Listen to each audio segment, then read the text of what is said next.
निर्गम प्रकरण 14. तांबडा समुद्र ओलांडणे. परमेश्वराने मोशेला म्हटले, इस्रायल लोकांना असे सांग की तुम्ही मागे फिरून मिग्दोल आणि समुद्र ह्यांच्यामध्ये असलेल्या पी हहिरोथा पुढे बालसफोनासमोर तळ द्यावा. त्यासमोर समुद्राजवळ आपले डेरे उभारावे. मग फारो इस्रायल लोकांसंबंधाने म्हणेल की ते देशात गोंधळले आहेत, त्यांचा रानात कोंडमारा झाला आहे. मी फारोचे मन कठीण करीन आणि तो त्यांचा पाठलाग करील. ह्या प्रकारे फारो व त्याची सर्व सेना ह्यांच्यावर मी गौरवशाली होईन आणि मी परमेश्वर आहे हे मिसरी लोक ओळखतील. मग त्याप्रमाणे त्यांनी केले. इस्रायल लोक पळून गेले आहेत हे वर्तमान मिसराच्या राजाला कळले. तेव्हा फारोचे व त्याच्या सेवकांचे मन त्या लोकांसंबंधाने बदलले व ते म्हणू लागले की इस्रायल लोकांना आपल्या गुलामगिरीतून सुटून जाऊ दिले हे आम्ही काय केले. तेव्हा त्याने आपला रथ तयार करून आपले लोक आपल्या बरोबर घेतले. त्याने 600 निवडक रथ व मिसरातले सर्व रथ त्यावरील सरदारांसह बरोबर घेतले.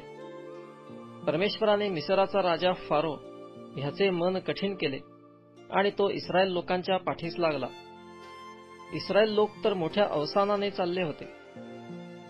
मग फारोचे सर्व घोडे, रथ व स्वार ह्यासह मिसरी सैन्याने त्यांचा पाठलाग करून पी हहिरोथा नजीक व बालसफोनासमोर समुद्र तीरी त्यांनी तळ दिला होता तेथे त्यांना गाठिले.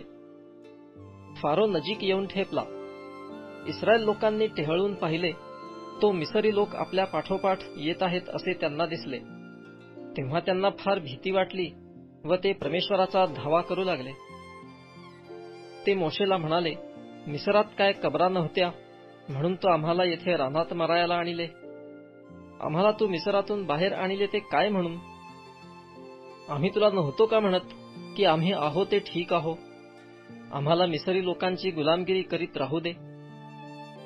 येथे रानात मरून जावे त्यापेक्षा मिसर्यांच्या गुलामगिरीत राहणे परवडते. मोशे लोकांना म्हणाला, भिवू नका, स्थिर उभे रहा आणि परमेश्वर आज तुमचे जे तारण करील ते पहा. कारण ज्या मिसरी लोकांना तुम्ही आज पाहत आहात ते पुन्हा कधीही तुमच्या नजरेस पडावयाचे नाहीत. परमेश्वर तुम्हासाठी लढेल, तुम्ही शांत रहा. मग परमेश्वर मोशेला म्हणाला, माझा धावा करीत काय बसलास? इस्रायल लोकांना सांग की पुढे चला. तू आपली काठी उचलून आपला हात समुद्रावर उगार व त्याचे 2 भाग कर, म्हणजे इस्रायल लोक भर समुद्रातून कोरड्या भूमीवर चालतील. आणि पहा, मी स्वतः मिसर्यांची मने कठीण करीन आणि ते त्यांच्या पाठीस लागतील. आणि फारो, त्याची सर्व सेना, त्याचे रथ व त्याचे स्वार ह्यांच्यावर मी गौरवशाली होईन. फारो, त्याचे रथ व त्याचे स्वार ह्यांच्यावर मी गौरवशाली झाल्याने मी परमेश्वर आहे हे मिसरी लोक ओळखतील. तेव्हा देवाचा दूत इस्रायली सेनेच्या पुढे चालत असे. तो निघून सेनेच्या मागे गेला आणि मेघस्तंभ त्यांच्या आघाडीहून निघून त्यांच्या पिछाडीस उभा राहिला. तो मिसर्यांची सेना आणि इस्रायलांची सेना ह्यांच्या दरम्यान आला.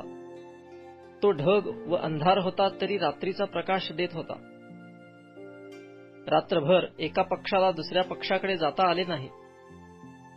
मोशेने आपला हात समुद्रावर उगारिला तेव्हा परमेश्वराने रात्रभर पूर्व दिशेचा जोराचा वारा वाहवून समुद्र मागे हटविला.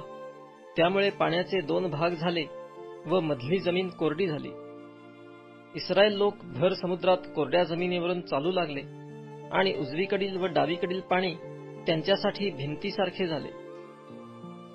तेव्हा मिसर्यांनी त्यांचा पाठलाग केला आणि फारोचे सर्व घोडे, रथ व स्वार त्यांच्या पाठोपाठ समुद्रामध्ये गेले.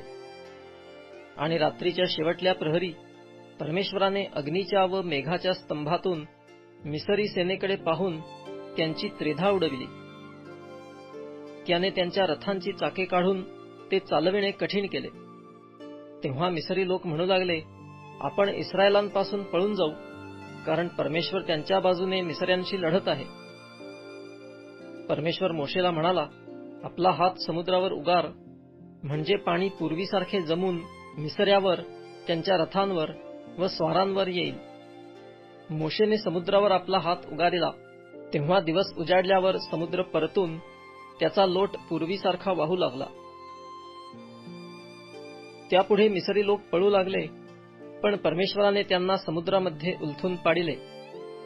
पाणी पूर्वीच्या जागेवर परत आले आणि रथ, घोडे आणि फारोची सर्व सेना जी त्यांच्या पाठीस लागून समुद्रामध्ये गेली होती ती सर्व त्यात गडप झाली. त्यातला एकही वाचला नाही. पण इस्रायल लोक भर समुद्रात कोरड्या जमिनीवरून चालून गेले आणि उजवीकडील व डावीकडील पाणी त्यांच्यासाठी भिंतीसारखे झाले. अशा प्रकारे परमेश्वराने त्या दिवशी मिसऱ्यांच्या हातातून इस्रायल लोकांना तारिले आणि मिसरी लोक समुद्रतीरी मरून पडलेले इस्रायलांनी पाहिले. परमेश्वराने मिसऱ्यांना आपला प्रबळ हात दाखविला, तो इस्रायलांनी पाहिला. तेव्हा त्यांनी परमेश्वराचे भय धरिले आणि परमेश्वरावर आणि त्याचा सेवक मोशे याच्यावर विश्वास ठेविला.